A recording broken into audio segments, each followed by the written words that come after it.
Միջազգային լրահոսն այսօր։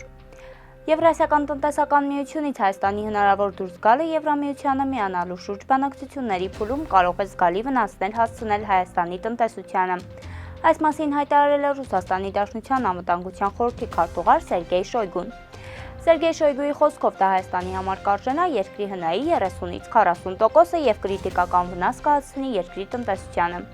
Ընդ որում Երևանը չպետք է հույսը դնի ԵՄ-ից շռայլ սուբսիդիաների վրա հաշվի առնելով Եվրոպայի տնտեսության վիճակը,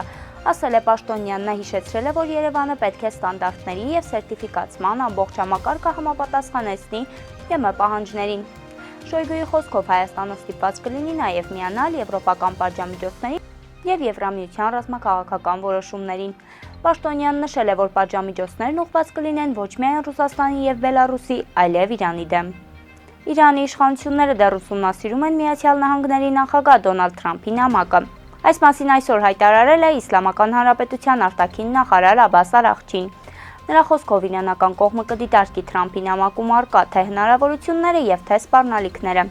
Թրամփի ուղերձն իրականում առավելապես սպառնալիքի տարրեր ունի, սակայն դրանում նաև հնարավորություններ ստեղծելու պնդումներ կան։ Մենք այժմ համակողմանիորեն ուսումնասիրում ենք այս նամակը եւ կպատասխանենք դրանում տեղ գտած բոլոր դրույթներին,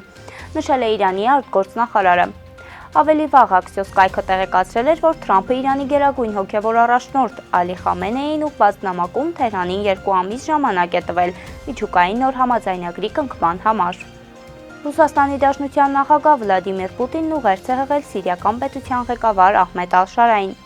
Ռուսական պետական 10 լրատվական գործակալության փոխանցմամբ այս մասին ասել է Կրեմլի խոսնակ Դմիտրի Պեսկովը։ Պեսկովի փոխանցմամբ Պուտինը հաստատել է Ռուսաստանի պատրաստակամությունը զարգացնելու գործնական համագործակցությունը Սիրիայի ղեկավարության հետ օրակարգային բոլոր հարցերի շուրջ։ Նրա խոսքով Ռուսաստանի Դաշնության նախագահը աջակցել է Սիրիայի ղեկավարության ջանքերին ուղղված երկրում իրավիճակի հարակայունացմանը։ Դամասկոսից Ռուսաստանի նախագահի ուղերձին դեռևս չեն արձագանքել։ Գերմանիայի հեռացող կանցլեր Օլաֆ Շոլցը հրաման է արձակել Ստամբուլի ընդդիմադիր քաղաքապետ Էքրեմ Իմամօղլուին ազատ արձակել։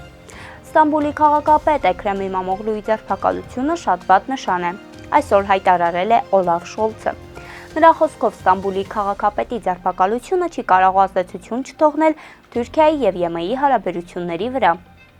Նման ընդդիմադիր գործի ձերբակալությունը ծանր բեռ է թե թուրքական ժողովրդավարության եւ թե Եվրոպայի եւ Թուրքիայի հարաբերությունների համար, նշել է պաշտոնավարումն ավարտող Շոլցը։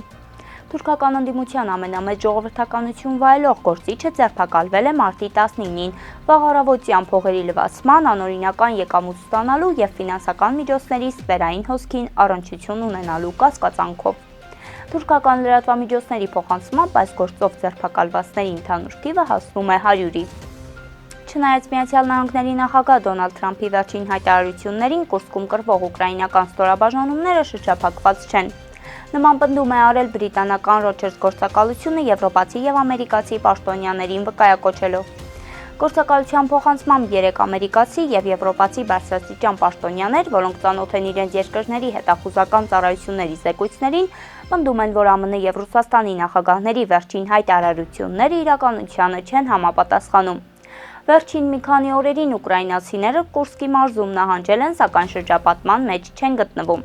Ամերիկյան հետախուզությունն, այդ թվում կենտրոնական հետախուզական վարչությունը, այս տեղեկատվությունը փոխանցել է Սպիտակ տուն։ Չնայած դրան Դոնալդ Թրամփը շարունակել է պնդել, որ Կուրսկի մարզում գտնվող ուկրաինական ստորաբաժանումները գտնվում են շրջապատման մեջ, գրում է Ռոջերսը։ Դե ինչ այսօրվա համար այսքանը, կհանդիպենք վաղը։